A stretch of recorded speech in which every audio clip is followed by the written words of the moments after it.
लेकिन बात करते हैं अब करेंसी मार्केट की, और बाजार की नजर आज फिर से रुपए पर बनी हुई है, जिसकी चाल ने ट्रेडर्स और एक्सपोर्टर्स को बुरी तरह से चौंका दिया। आज रुपए ने पूरी तरह से यू टर्न लेते हुए जोरदार सुधार आया।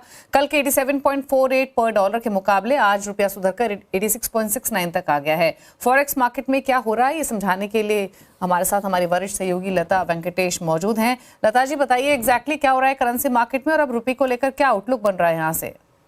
ये मूव जो आज आया है वो एकदम सरप्राइजिंग है, आश्चर्यचकित है। सारे ट्रेडर्स को कुछ समझ में नहीं आ रहा, क्योंकि डॉलर तो चढ़ रहा है। अब फ्राइडे के लेवल देखेंगे 107.7 कुछ था डॉलर इंडेक्स, मंडे को 108.1, आज 108.4। तो डॉलर स्ट्रांग हो रहा है और बाकी के सारे इमर्जिंग मार्केट करेंसीज वीक हो रहे हैं, सिवाय रिंगिट जो 0.02% से थोड़ा स्ट्रांग है।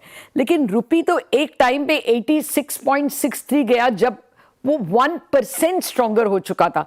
एक दिन में इतना मूव हमने कभी रेयरली देखा है, और अभी भी कुछ 86-80 लेवल पे चल रहा है। और last move that is Monday night का क्लोज 87.46 था, और मंडे के सुबह को रुपी 87.9550 मतलब 88 के करीब करीब पहुंच गया था।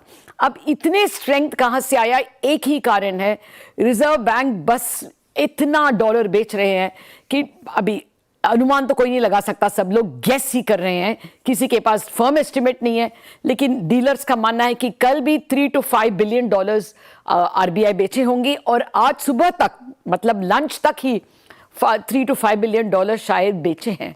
अब इसका क्या कारण हो सकता है? रिजर्व बैंक पूरा दुनिया का इमर्जिंग मार्केट्स के करेंसीज एक ट्रेंड पे जा रहा है, वो खिलाफ क्यों आ रहे हैं? एक मकसद हो सकता है कि वो एक्सपोर्टर्स को टेम्प्ट कर रहे हैं कि वो आकर अच्छे लेवल पे 88 लेवल पे अपने डॉलर्स बेचें।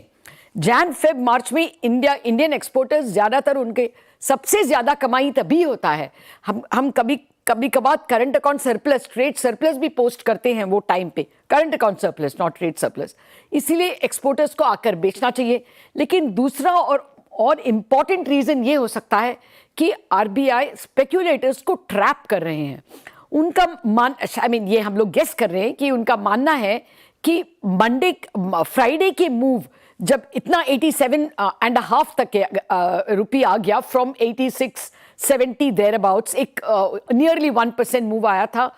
और फिर जब मंडे सुबह को एकदम फर्स्ट मूव ही 87.95 पे खुला, तब आरबीआई को एहसास हो गया कि ये फंडामेंटल मूव नहीं है। ये इसलिए नहीं है कि एफपीआईज आके डॉलर्स खरीद रहे हैं या इंपोर्टर्स खरीद रहे हैं, ये इसीलिए कि बैंकर्स या स्पेक्यूलेटर्स पोजीशन ले रहे हैं, क्योंकि आने वाले टाइम में एफपीआईज आके बेचेंगे या डॉलर खरीदेंगे स्टॉक्स बेचकर। इसीलिए ये ऐसे वाले स्पेक्यूलेटर्स को ट्रैप करने के लिए उन्होंने ये पोजीशन लिया है, ताकि मार्केट को ये एहसास रहे, don't take the Reserve Bank for granted. हम लोग कहीं भी किसी तरह का पोजीशन भी ले सकते हैं।